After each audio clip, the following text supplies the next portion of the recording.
Good. Now that you've begun conditioning, let's return to 2070. After coalescence collapsed, you were trapped in Singapore. With quarantine zones unlocked all over the world, we couldn't raise WA command. If we were going to escape, we had to improvise. We turned to the 54 Immortals. They were dangerous and unpredictable, but they were no enemy of ours. Hendricks trusted them? What choice did we have? If we wanted out of Singapore, we had to go through the biodomes. We had to go through the Immortals.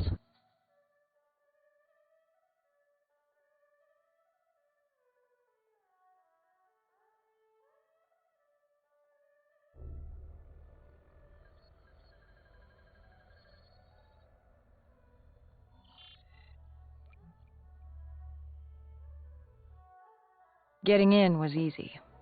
Getting out would be another matter entirely. At the time, the biodomes were the safest place to be. With the outbreak of 2060, the Immortals seized the marina and dug in. The biodomes were impenetrable. Dead-proof. Hendricks had a contact, Danny Lee. He was slimy as they come, but he could get us transport. Not only that, Taylor had beaten us out of the biodomes, and Danny claimed to know where he was heading. They had this information. Danny was convinced Gojulan had info on her central server. They were doing us a solid, really. But that didn't come cheap. They wanted food, water, weapons, reinforcements from the Winslow Accord. We agreed to their terms, with no idea if we could honor it. The Immortals were a people of their word, and quite efficient in punishing those who did not act the same. Danny was in a bad mood. The Immortals weren't exactly happy to see us. They knew our part in what had happened in Coalescence. Danny went so far as to accuse us of opening the containment zones ourselves. Hendricks persuaded him otherwise. But that didn't change how I felt. We were there. We had our chance to stop Diaz in the server room. You cannot blame yourself for what is out of your control. There were powers in play far greater than your own. Powers with far more control. You were a pawn in his game. You mean Deimos? Well, as it turns out, we weren't his only pawns in the room. How do you mean? You can get us a ride out? Sure, I'll give you that. But claiming to know where Taylor was? Know that saying, too good to be true? Something was wrong. There was something malevolent, malicious. I called Danny out. I wasn't too happy with that. But then again, we assumed he was just scared. The outbreak now occurring worldwide was unprecedented. We were all scared. Up till now, we'd become complacent. We got comfortable. The dead had stayed in their cage, and we kept pretending nothing had happened. Taylor and Diaz changed that. Pandemonium, riots, civil war, countries were already tearing themselves apart, in many cases before the dead even reached them. But Danny wasn't scared. He was stalling. And it only took us another moment to find out why. The Go siblings. Danny set you up. No. This was different. It was their eyes. Hollow. Empty. Void of life. Like they could see right through me. They all had it.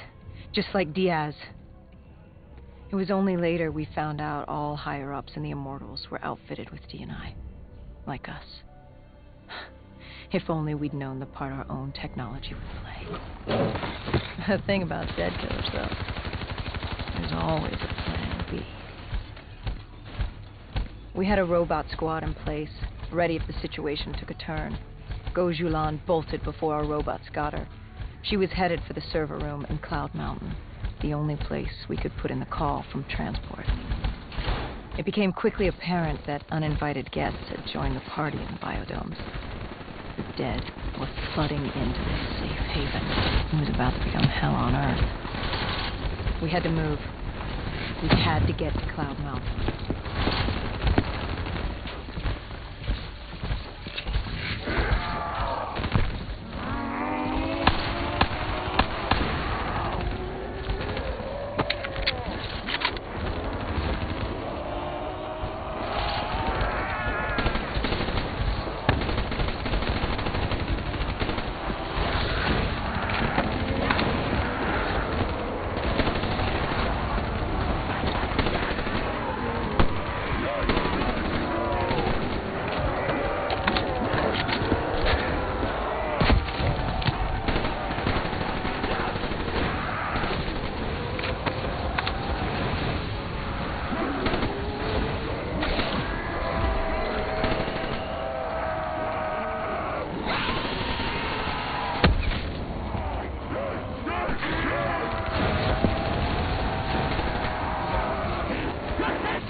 I don't know how the undead got in. A forgotten open gate.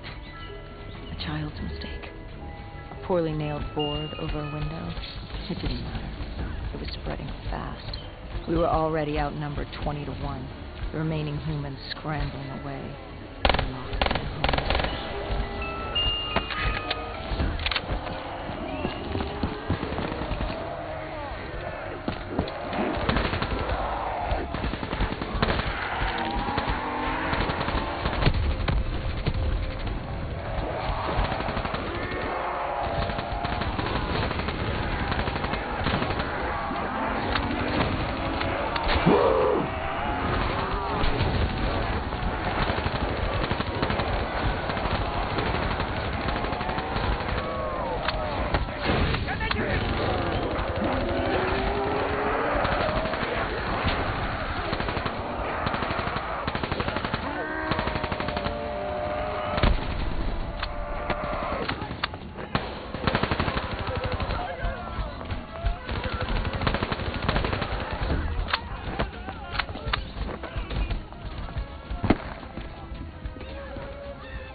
Screech.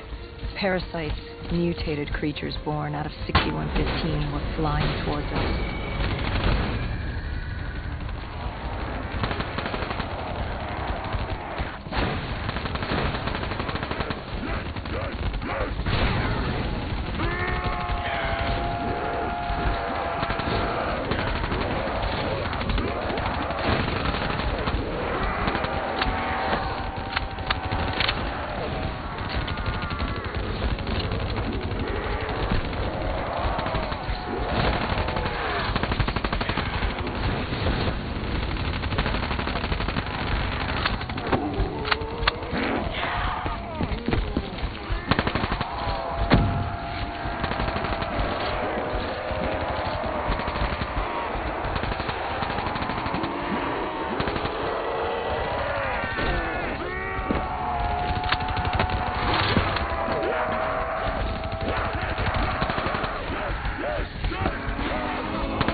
Shipping yard cleared.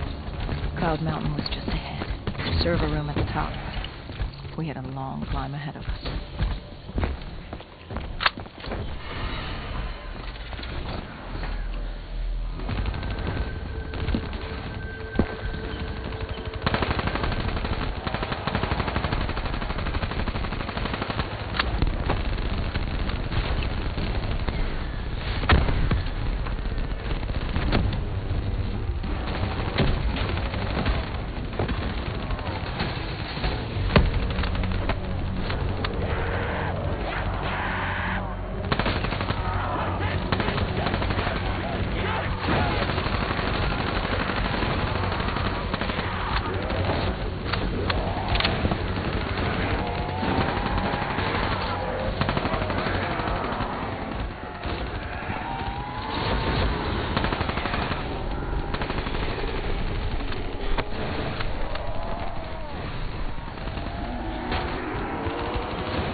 happened in the server room?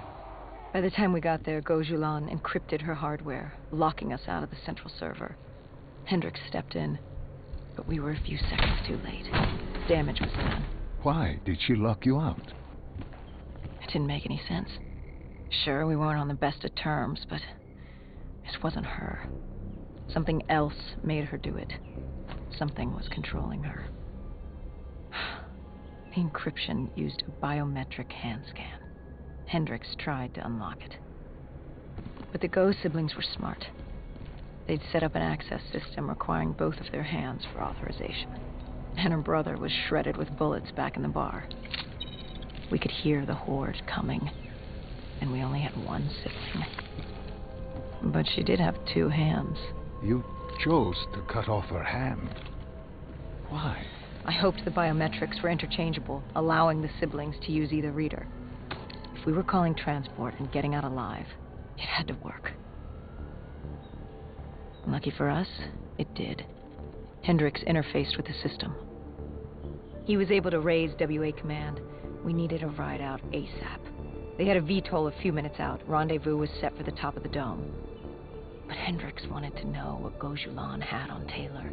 Anything, even the smallest detail, could be helpful in picking up his trail. And that would take some time.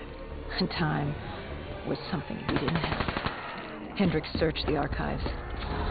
I dealt with the incoming.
Hendricks had pulled all the data he could. I hope it was enough.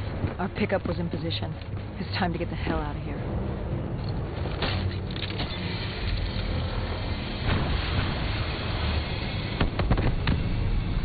Our bird wasn't alone in the sky. Our VTOL had caught the attention of an old automated race. We needed to find another way.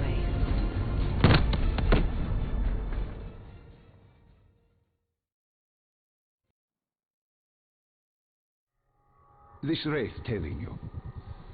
It was like the malfunctioning robots you found in different quarantine zones. The kind targeting anything and everything as an enemy. Just like that. Except on a much larger, more deadly scale. And this one was very interested in us. Command had an exit route. Extraction set beyond the swamps. If we crossed the super trees, there were shipping docks where we could commandeer an airboat. It's easier said than done.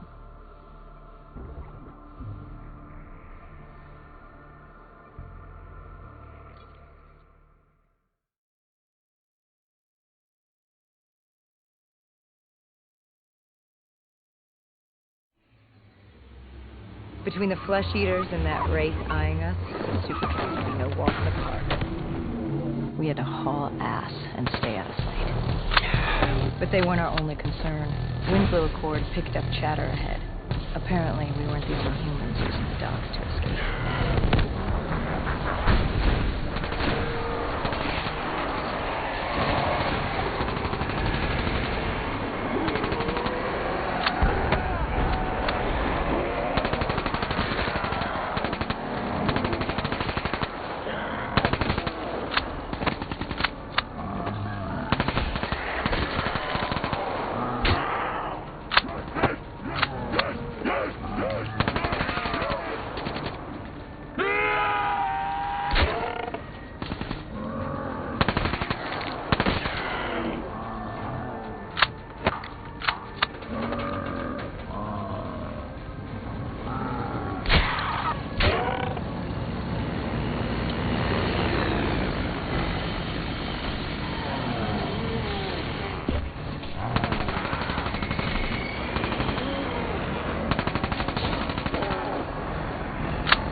The only safe route to the docks was up. Chatter confirmed the 54 Immortals were scrambling to get out of the biodomes through the swamps.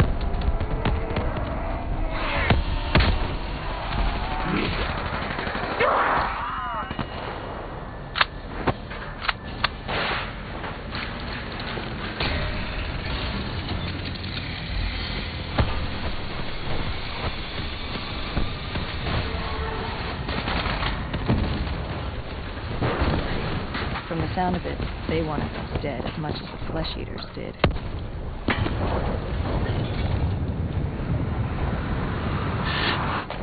Looked like we were jumping from one bad situation into another.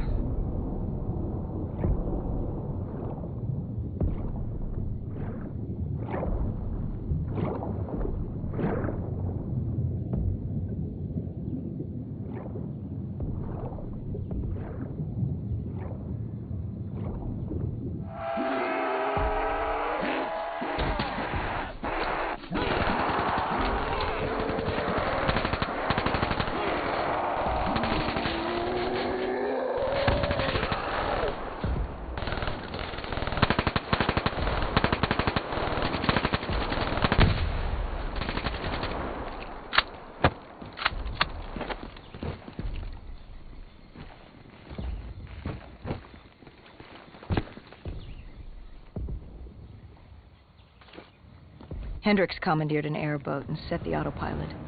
We had undead on our ass, and more 54I ahead. And that rogue wraith wasn't done with us yet.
Was just ahead. We were getting out. What about Taylor? What did Hendricks learn from the server? Nothing. It had been wiped. Taylor was in the wind. And the virus, 6115, wouldn't stop this time. The Winslow Accord and CDP had been thrown into chaos. We'd lost Hong Kong, Berlin, and Cairo, and it was just getting started. What would come next? How the world would change? There was no way to be ready for that.